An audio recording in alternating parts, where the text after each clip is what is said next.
Hello and welcome back to VerySpatialTV. I'm Jesse, and this week we're going to be looking at QGIS. It's been a while since we've looked at open source projects, and since I'm going to be working on some kind of integrating a little bit more open source into a couple of my classes, since really I focus heavily, of course, on some of the proprietary options, it just seemed like a good time to kind of jump into kind of sharing a little bit of this with those of you who are out there. So today I'm going to look at installing the current version of QGIS. Later I'm going to look at playing around with some data and making a map in QGIS, and then doing a little bit of analysis. And then finally, probably in a couple of months or so, I'll get around to talking about a combination of integration with GRASS and looking at extensions through Python and those type of capabilities, and getting involved with the development itself. So that's going to be the next 4 or 5 of my episodes of VerySpatialTV.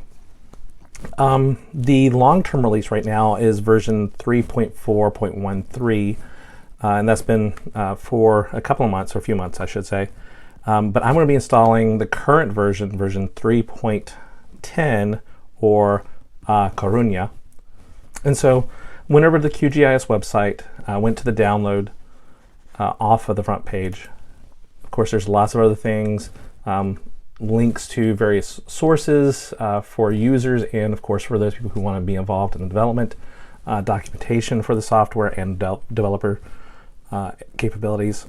For me, since I'm just installing on my laptop, which is an older Surface Book, I'm just doing the standalone version for Windows.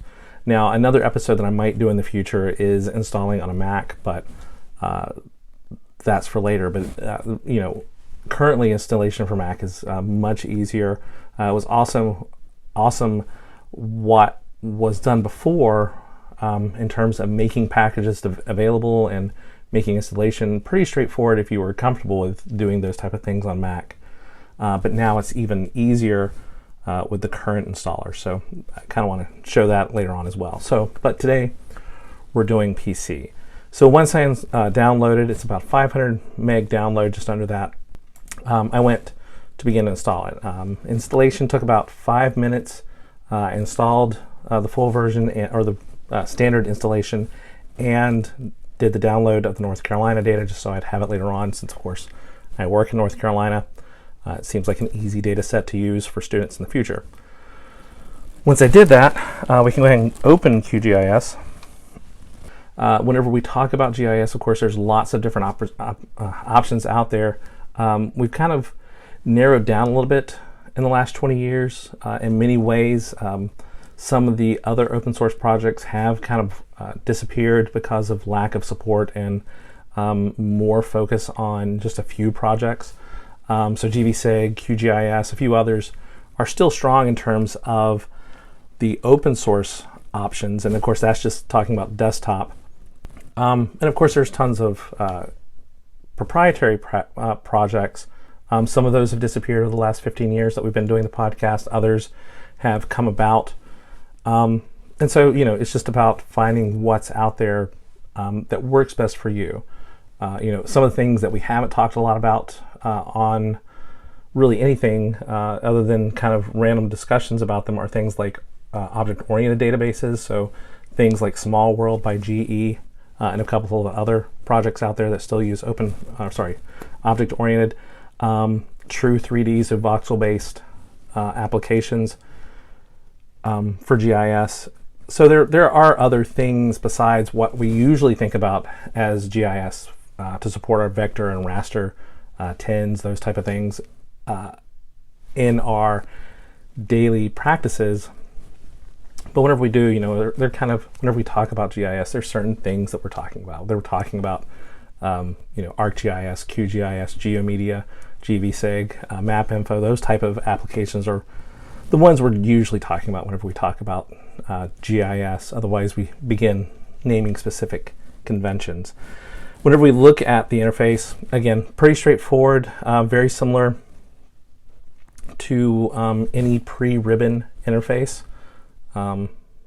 If I'm going to open up empty project real quick and go in here to find some of my data.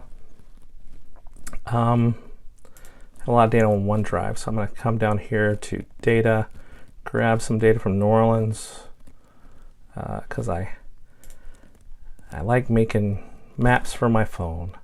I'll leave the water out for right now, but I'll grab the buildings. Let's see, the boundaries as squares.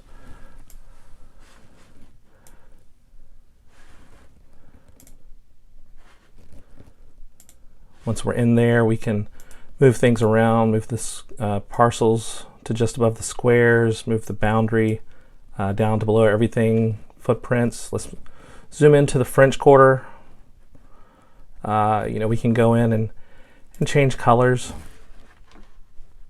So let's see, what's a good Mardi Gras color? Actually, we've already got the gold.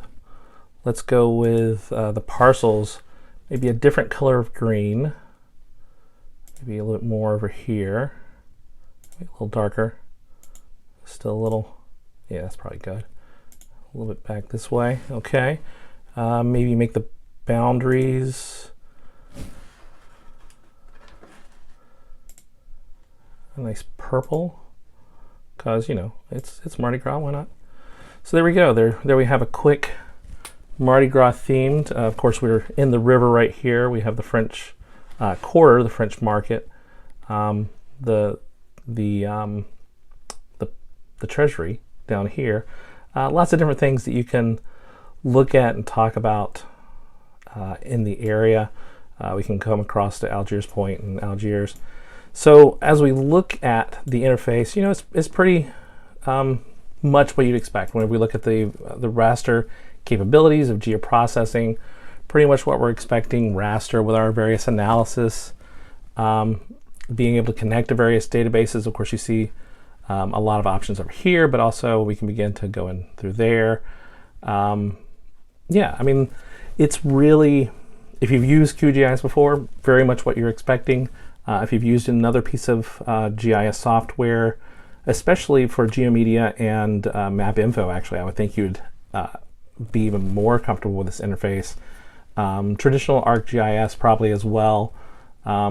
Doesn't translate as well for those of you who are maybe a little bit more comfortable with the ribbon interface in ArcGIS Pro, but very navigable, very easy to become comfortable with if you've not used it a lot before, and we'll talk a little bit more about it in future episodes. So that's just a quick example of installation, very straightforward, very quick, and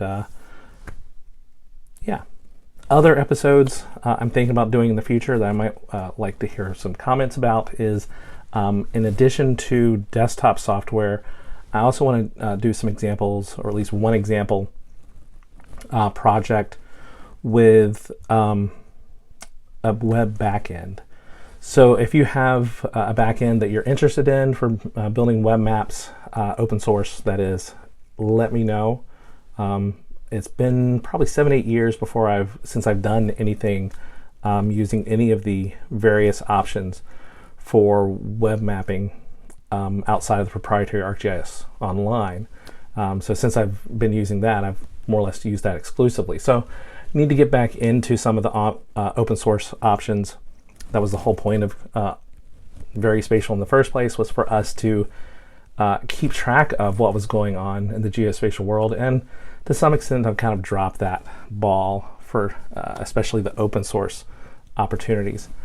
So if you have a preferred open source web mapping backend that you would like to see me go through the installation process, modification and customization process, and then building out a map. I'll probably start with the map that I build in QGIS and bring that over into whichever backend I use. But if there's one that you prefer, let me know down in the comments, and that's the one I'll plan to use. That probably won't start until March, so I want to get through all the different videos I want to do for QGIS first. That'll probably take me a month and a half, maybe 2 months. So maybe March and spring break is when I'll get a chance to begin to build out some of the online options. Okay, that's it. I'm Jesse from VerySpatial, and I look forward to seeing you next time.